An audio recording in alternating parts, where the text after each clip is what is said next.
इतिहास की किताबों में एक ऐसा काला अध्याय है जिसे याद करके आज भी रूह कांप उठती है। लाखों यज़दियों को क्रूरता से मारा गया।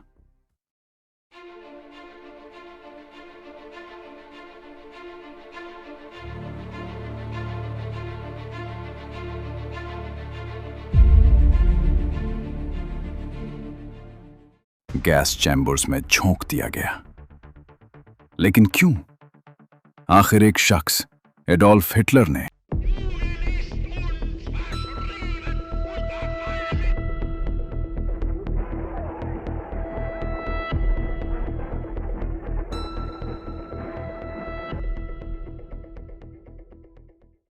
यहूदियों से इतनी नफरत क्यों की? क्या थी इस घृणा की जड़? आज हम जानेंगे हॉलोकॉस्ट के पीछे का काला सच, हर में दावे के पीछे के प्रमाण के साथ। एडोल्फ हिटलर पहला शख्स नहीं था जिसने यहूदियों से नफरत की। सच कहूं तो यूरोप में एंटीसेमिटिज्म सदियों से मौजूद था। बाइबल के समय से ही यहूदियों को अक्सर बाहरी, पराये और कभी-कभी मसाया के हत्यारे के रूप में देखा जाता था। ये नफरत धार्मिक, सामाजिक और आर्थिक कारणों से फैलती रही। मध्यकालीन यूरोप में यहूदियों को अक्सर समाज से अलग कर दिया जाता था। उन्हें कई बार बलि का बकरा बनाया जाता था। जैसे जब प्लेग फैलता था तो उन पर आरोप लगाए जाते थे। ये मेडिवल रिकॉर्ड्स और पेंटिंग्स में डॉक्यूमेंटेड है। ब्लैक डेथ के दौरान यज़दियों को ब्लेम किया गया था। 19वीं और 20वीं सदी तक ये नफरत सिर्फ धार्मिक नहीं रही, बल्कि एक रेशियल सोच बन चुकी थी। अब बात करते हैं एडोल्फ हिटलर की। उसकी नफरत की जड़ उसके वियना के दिनों में बनी। वियना, जहां एंटीसेमिटिज्म पहले से ही स्ट्रांग था। ये बात हिस्टोरियंस जैसे इयान कर्शर और विलियम शीरर ने अपनी रिसर्च में क्लियरली लिखी है। हिटलर एक असफल आर्टिस्ट था और धीरे धीरे अपनी हर असफलता का दोष यहूदियों पर डालने लगा। उसकी किताब में काम्फ में उसने अपनी सोच खुद लिखी। यह हिटलर का खुद का लिखा हुआ है। मैं काम्फ में डायरेक्टली मेंशन है। उसके नजरिए में यहूदी जर्मनी के लिए खतरा थे, एक ऐसी नस्ल जो देश को अंदर से खोखला कर रही थी। पहला वर्ल्ड वॉर जर्मनी के लिए तबाही लेकर आया। जर्मनी हार गया और ट्रीटी ऑफ वर्साई ने उसे तोड़ दिया। यह ट्रीटी का ऑफिशियल डॉक्यूमेंट है जिसमें जर्मनी पर हार्श कंडीशंस लिखी हुई हैं। देश में भयानक आर्थिक संकट था।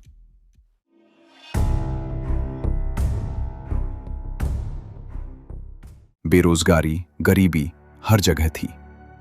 उस टाइम की फोटोज में क्लियरली दिखता है लोग नोट की गाड़ियों में पैसे ले जा रहे थे। ऐसे माहौल में लोगों को चाहिए था एक दुश्मन।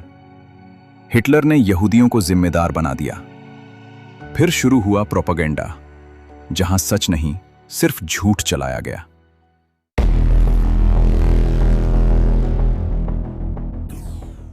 नाजी पोस्टर्स और न्यूज़पेपर्स में ओपनली यहूदियों को टारगेट किया गया। अखबार, रेडियो, पोस्टर्स, हर जगह एक ही बात, यहूदी बराबर दुश्मन। 1935 न्यूरमबर्ग लॉज।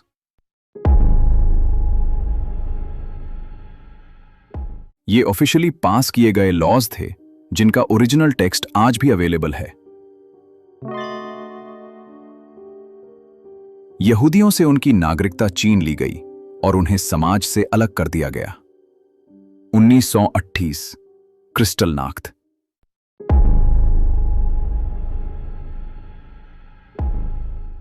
इस इवेंट की फोटोज और न्यूज रिपोर्ट्स आज भी रिकॉर्ड में हैं।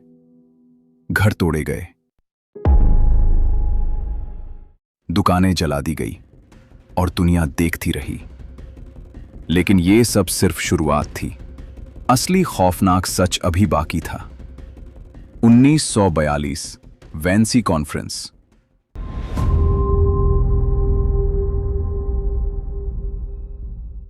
इस मीटिंग के ऑफिशियल मिनट्स में फाइनल सोल्यूशन क्लियरली लिखा है।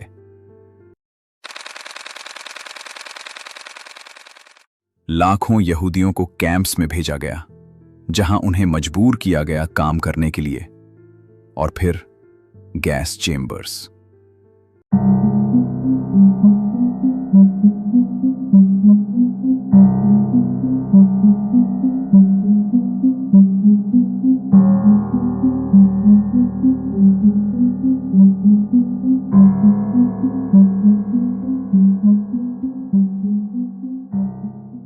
सर्वाइवर्स जैसे प्रीमो लेवी ने अपनी टेस्टिमनी में सब डिटेल में बताया है। लगभग 6 मिलियन यहूदी मारे गए। ये number US Holocaust memorial museum और याद वाशम कंफर्म करते हैं। सिर्फ नफरत की वजह से जब दुनिया को सच पता चला तो बहुत देर हो चुकी थी। न्यूरमबर्ग ट्रायल्स हुए और जिम्मेदारों को सजा मिली। Law shall not stop with the punishment of petty crimes by little people. It must also reach men who possess themselves of great power and who make deliberate and concerted use of it to set in motion evils which leave no home in the world untouched. In the prisoner's dock. लेकिन जो खो गया वो कभी वापस नहीं आया। ये कहानी सिर्फ इतिहास नहीं है, ये एक वार्निंग है। नफरत धीरे शुरू होती है और खत्म सब कुछ कर देती है।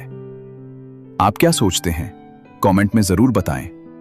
और अगर इस वीडियो ने आपको थोड़ा सा भी सोचने पर मजबूर किया है तो इसे लाइक करें और चैनल को सब्सक्राइब जरूर करें, क्योंकि आपका एक लाइक और एक सब्सक्राइब मुझे और ऐसे सच सामने लाने की हिम्मत देता है।